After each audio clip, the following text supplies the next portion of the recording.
पिछली सरकारें राम भक्तों पर गोली चलाती थी, वर्तमान सरकार राम भक्तों पर पुष्प वर्षा करती है और भगवान राम के भव्य मंदिर के निर्माण के कार्य को आगे बढ़ाने का कार्य करती है। वर्तमान सरकार में माफिया की जगह जेल होगी या दूसरे लोक में होगी, सोनभद्र में नहीं होगी। इस संकल्प के साथ सरकार ने कार्य प्रारंभ किया और आज उसका परिणाम भी आप सबके सामने है। कोई दंगाई प्रदेश के अंदर सिर नहीं उठा सकता। और यही नहीं, जो बड़े बड़े भूमाफिया गरीबों की जमीनों पर कब्जा करते थे, जो भूमाफिया, जो खनन माफिया व्यापारियों का अपहरण करते थे, जबरन खनन करने का कार्य करते थे, आज जब उनकी अवैध कमाई पर सरकारी बुलडोजर चल रहा है तो उनको भी लगता है कि अवैध कर रहे कार्य का नतीजा भी अवैध तरीके से उसका निस्तारण भी हो जाता है। भारत माता की, भारत माता की, भारत माता की। भाइयों बहनों, 2017 के पहले यहां पर किस प्रकार की अराजकता थी। गरीब को मकान नहीं मिलता था, स्कूलों की स्थिति अत्यंत जर्जर थी, खनन माफिया, भूमाफिया, वन माफिया यहां पर हावी होकर के यहां के लोगों का शोषण करते थे और यहां की माताएं बहनें पानी के लिए तरसती रह जाती थी। भाइयों बहनों, 2017 के बाद आपने देखा होगा यहां पर प्रधानमंत्री आवास योजना को देना हमने प्रारंभ किया ही, हर घर को शौचालय की योजना के साथ जोड़ा। जो सोनभद्र जिला पूरे प्रदेश के अंदर ऊर्जा की आपूर्ति करता था, वह सोनभद्र जिला स्वयं अंधेरे में 2017 के पहले रहता था। आज तो यहां पर बिजली भी दिया जा रहा है और हर घर नल योजना के माध्यम से गांव गांव में पेयजल की स्कीम भी आपके जनपद को उपलब्ध कराई जा रही है। कोई सोचता था सोनभद्र में भी मेडिकल कॉलेज बनेगा, लेकिन भाइयों बहनों, अब तो आपके सोनभद्र जिले में भी एक नया मेडिकल कॉलेज बन रहा है। आज उसका शिलान्यास भी हमने कर दिया है। मंच पर आने के पहले मैं अपने विधायकों के साथ, मंत्रियों के साथ इसी कार्यक्रम को संपन्न कर रहा था और इसलिए मैं इस अवसर पर आप सबको बधाई देता हूं कि जो कभी आपके पूर्वजों ने सोचा होगा कि लखनऊ में पीजीआई और केजीएमयू की तर्ज पर एक मेडिकल कॉलेज अगर सोनभद्र में भी होता तो यहां के लोगों को बीमारी के समय में इधर उधर भटकने की आवश्यकता नहीं पड़ती। लेकिन अब वह सपना भी साकार कर दिया है, क्योंकि डबल इंजन की सरकार है, मोदी जी प्रधानमंत्री हैं, उनका आशीर्वाद और अनुकंपा मिलती है और प्रदेश सरकार जब सहयोगी बनती है, दोनों एक पार्टी और एक विचारधारा की सरकार जब साथ कार्य करती है तो डबल इंजन की सरकार डबल कार्य और कई गुना कार्य की सौगात भी जनता को देती है। चाहे वह हर घर नल योजना के माध्यम से पेयजल की सुविधा घर घर तक पहुंचाने के लिए किया जाने वाला कार्य हो या मेडिकल कॉलेज आपके सोनभद्र में ही बनकर के जनपद सोनभद्र वासियों को, और सोनभद्र वासी ही नहीं बल्कि विधायक चेरो तो मुझसे कह रहे थे कि क्या मैं अपने बिहार के साथियों का भी उपचार करा पाऊंगा। मैंने कहा नहीं, जिनको भी आप लाना चाहेंगे, आप चाहें तो नेपाल से भी उपचार कराने के लिए यहां पे लेके आ जाना। भाइयों बहनों, मेडिकल कॉलेज विशेषज्ञ स्वास्थ्य सुविधा का आधार बनता है। हम लगभग 300 करोड़ रुपए देंगे यहां पर मेडिकल कॉलेज, हॉस्पिटल की क्षमता को 500 बेडेड हॉस्पिटल भी यहां पर बनेगा, अत्याधुनिक सुविधाएं आएंगी सोनभद्र के नौजवानों के लिए, यहां के अनुसूचित जाति जनजाति के बच्चों के लिए यहां पर मेडिकल की सुविधा, पढ़ाई करने के लिए, मेडिकल की पढ़ाई के लिए उन्हें देश के अंदर कहीं भटकना ना पड़े, इसी जनपद में उन्हें यह सुविधा प्राप्त हो सके। इसके लिए आज हम सब आपके बीच में आए हैं, इस जन विश्वास यात्रा को लेकर के। याद करिए 2017 के पहले प्रदेश के अंदर किस प्रकार की अराजकता थी। पर्व और त्योहार नहीं मनाए जा सकते थे। कोई पर्व और त्योहार आता था, पर्व और त्योहार के पहले दंगे प्रारंभ हो जाते थे। बड़े बड़े दंगे होते थे। इस सोनभद्र में भी दंगे हुए थे। जन्माष्टमी का जुलूस नहीं निकलने दिया जाता था। नवरात्रि में दुर्गा मां की पूजा नहीं करने दी जाती थी। रामलीलाओं के आयोजन को रोका जाता था। कावड़ यात्रा नहीं निकलने दी जाती थी। पर्व और त्योहारों को हर प्रकार से व्यवधान डालने का प्रयास होता था। लेकिन भाइयों बहनों, अब तो दंगाइयों को जहां जाना था वहां पहुंचा ही दिया गया है। कोरोना भी आपके पर्व और त्योहार को नहीं रोक पा रहा है। कोरोना को भी इतना प्रभावी अंकुश लगाया गया है कि दीपावली आपने आनंद के साथ मनाई। विजयादशमी का आयोजन पूरी भव्यता के साथ पूरे प्रदेश और देश के अंदर मनाया गया। रामलीलाओं के आयोजन हुए, कहीं भी कोई समस्या नहीं। और यही नहीं, अभी आपने देखा होगा पहले की सरकार और अब की सरकार में अंतर साफ है, फर्क साफ है। पहले राम भक्तों पर गोलियां चलाई जाती थी और अयोध्या में अब राम मंदिर के भव्य निर्माण का कार्य प्रारंभ होता है। यही अंतर है। पिछली सरकारें राम भक्तों पर गोली चलाती थी, वर्तमान सरकार राम भक्तों पर पुष्प वर्षा करती है और भगवान राम के भव्य मंदिर के निर्माण के कार्य को आगे बढ़ाने का कार्य करती है। पिछली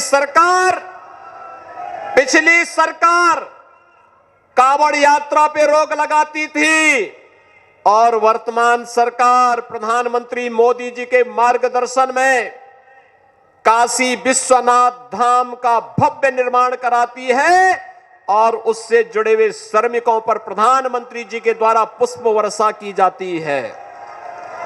पिछली सरकार गरीबों का अन्न हड़पती थी और वर्तमान की सरकार हर महीने 2-2 बार हर गरीब को अन्न योजना के साथ जोड़ने का कार्य कर रही है। पिछली सरकार स्वास्थ्य सुविधा से वंचित करती थी, वर्तमान सरकार मेडिकल कॉलेज हर जनपद में बनाने की कार्रवाई को आगे बढ़ा रही है। पिछली सरकारों में भू माफिया, खनन माफिया, वन माफिया, पशु माफिया और हर प्रकार के माफिया हावी होकर के प्राकृतिक संसाधनों पर लूटपाट करते थे। वर्तमान सरकार में माफिया की जगह जेल होगी या दूसरे लोक में होगी, सोनभद्र में नहीं होगी। इस संकल्प के साथ सरकार ने कार्य प्रारंभ किया और आज उसका परिणाम भी आप सबके सामने है। भाइयों बहनों, जब सरकार संवेदनशील होती है, जन विश्वास पर खरा उतरने के लिए आती है, तो जन विश्वास यात्रा का आनंद भी उसी को आता है। जन विश्वास यात्रा में 19 दिसंबर से आज चौथा दिन है। जिस प्रकार का जन सैलाब उमड़ रहा है, हजारों और लाखों की संख्या में जनता जनार्दन का आशीर्वाद 6 यात्राओं को पूरे प्रदेश के अंदर प्राप्त हो रहा है। ये पिछली सरकारों की अराजकता का जवाब जनता जनार्दन के समर्थन से दिखाई दे रहा है। मैं इसके लिए आप सबका अभिनंदन करता हूं और भाइयों बहनों, मैं आप सबको कहना चाहता हूं, सही सरकार जब आती है तो योजनाओं का भी आपके लिए सौगात लेकर के आती है। आज हर गरीब को मिलने वाली सुविधाएं, किसी भी प्रकार की सुविधाएं, बिजली हो, अच्छी सड़क हो, स्कूल हो, आईटीआई हो, हॉस्पिटल हो, मेडिकल कॉलेज हो, डिग्री कॉलेज हो, इंटर कॉलेज हो, या फिर मिलने वाली वे सुविधाएं, चाहे वह अन्न योजना हो, फ्री में टेस्ट की सुविधा हो, फ्री में उपचार की व्यवस्था हो, या फिर फ्री वैक्सीन, सबको वैक्सीन की सुविधा, कितने लोगों ने वैक्सीन लगाया है यहां पे? वाह भाई, मैं आप सबका अभिनंदन करता हूं जिन लोगों ने वैक्सीन ले लिया है।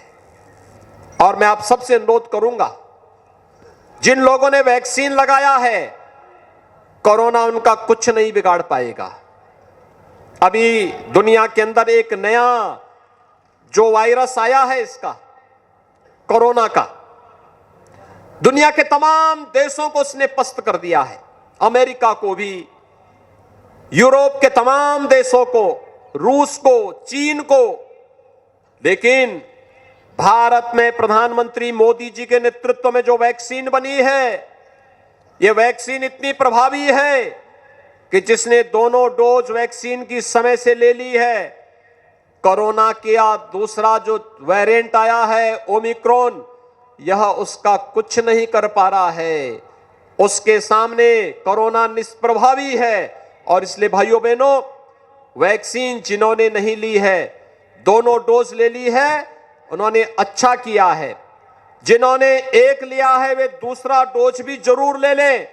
और जिन लोगों ने अभी नहीं लिया है, उनसे भी मैं कहूंगा कि वे अपने लिए भी, अपने परिवार की सुरक्षा के लिए भी और समाज की सुरक्षा के लिए भी दोनों डोज जरूर ले लें, समय से ले लें, जिससे हम लोग थर्ड वेव को आने से पहले रोक सके।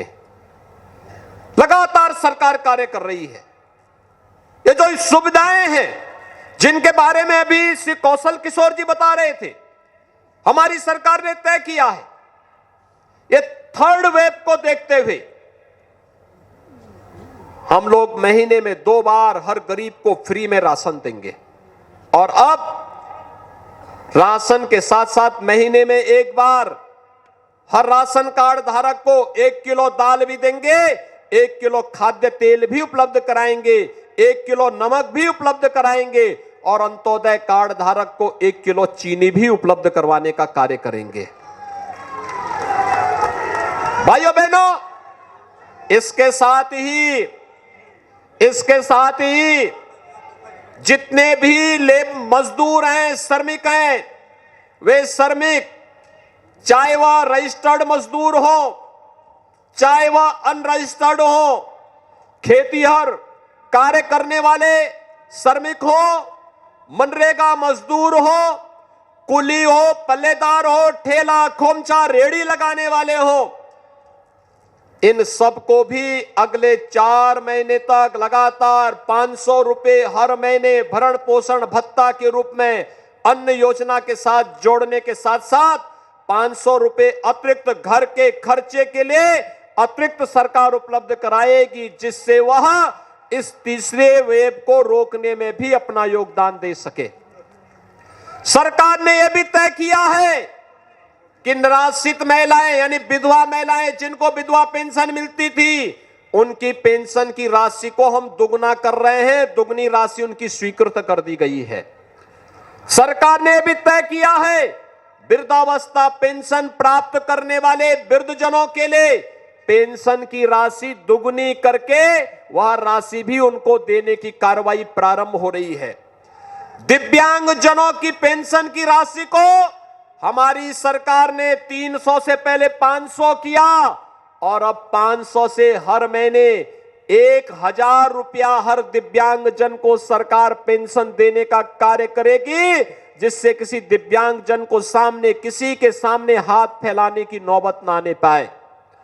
और यही नहीं, कोरोना कालखंड में प्रथम और द्वितीय वेव के समय आशा वर्कर, आंगनबाड़ी, एएनएम, इन सब ने बहुत अच्छा काम किया।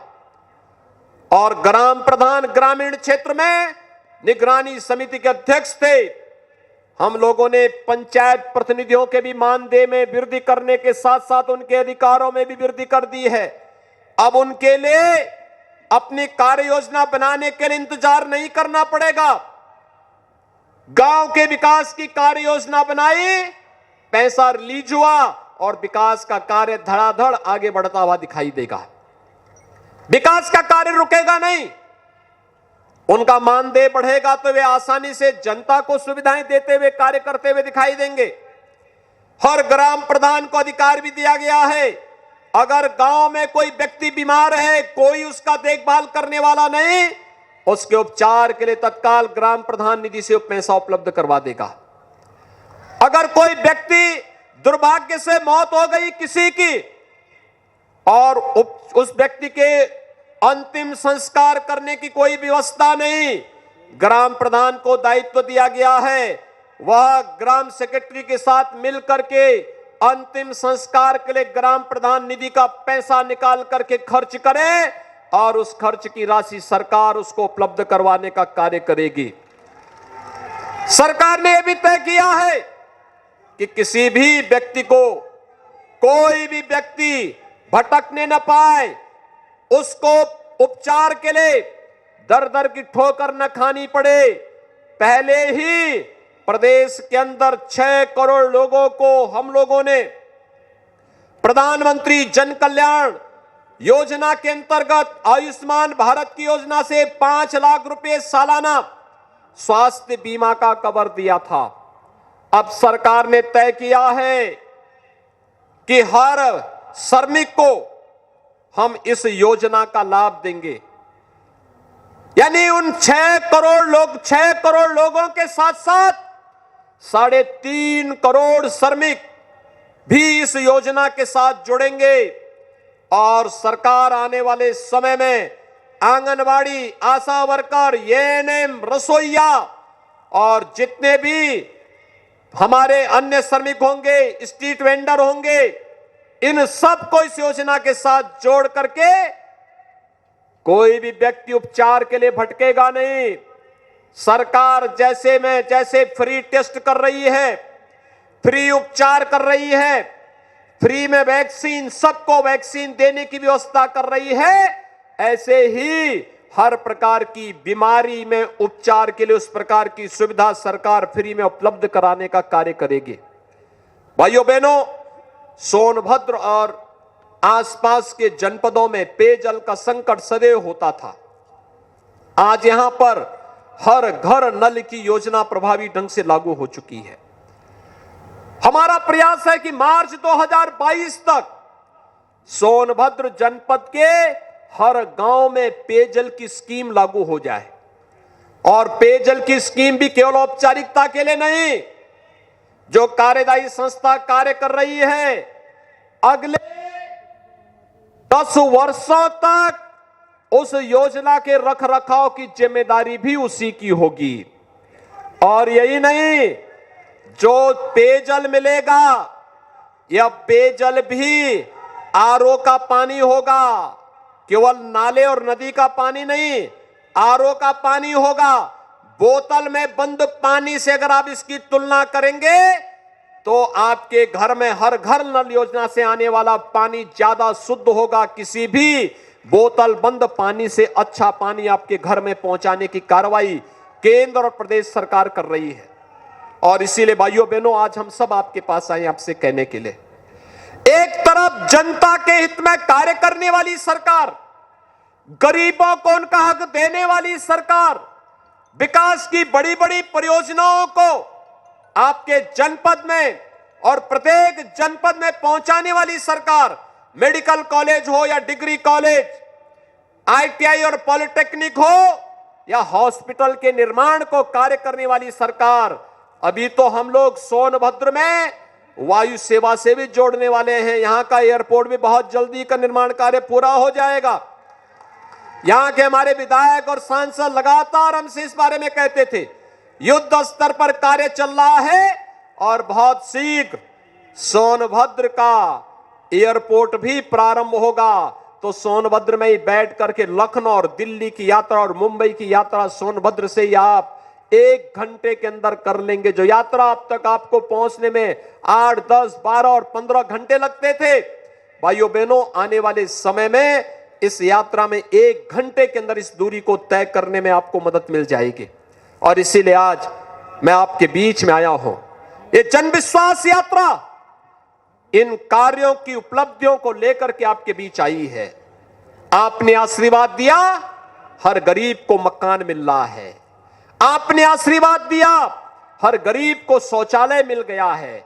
आपने आशीर्वाद दिया, हर गरीब के घर में बिजली का लट्टू लटक करके बिजली दे रहा है। आपने आशीर्वाद दिया, हर गरीब को पेंशन की सुविधा से जोड़ने का कार्य हुआ और पेंशन की राशि भी दुगनी कर दी गई। आपने आशीर्वाद दिया, हर विधवा की पेंशन की राशि दुगनी कर दी गई।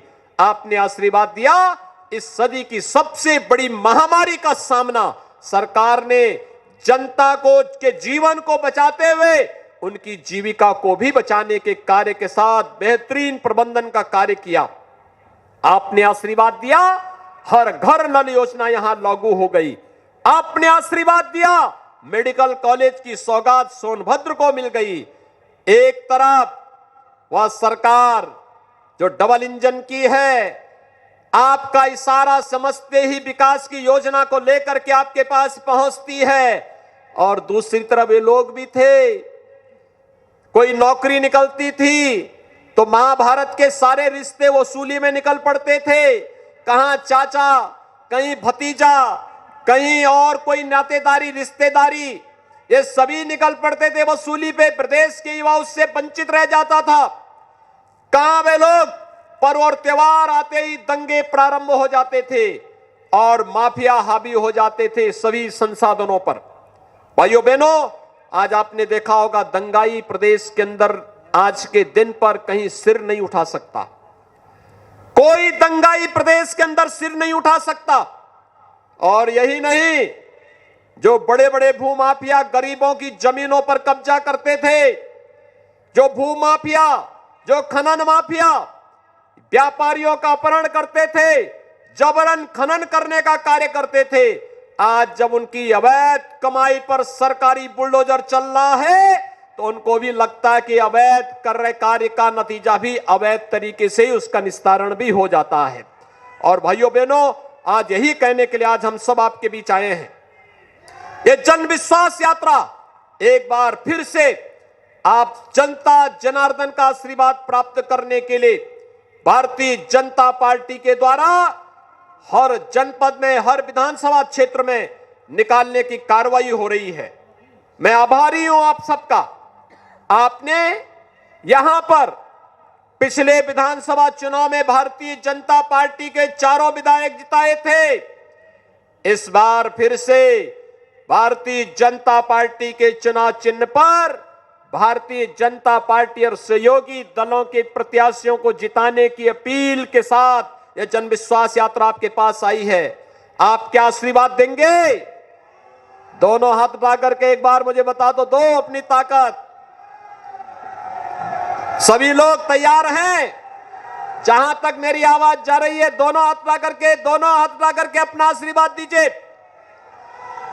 मेरे साथ बोलेंगे, भारत माता की, भारत माता की, भारत माता की जय श्री राम, जय जय श्री राम।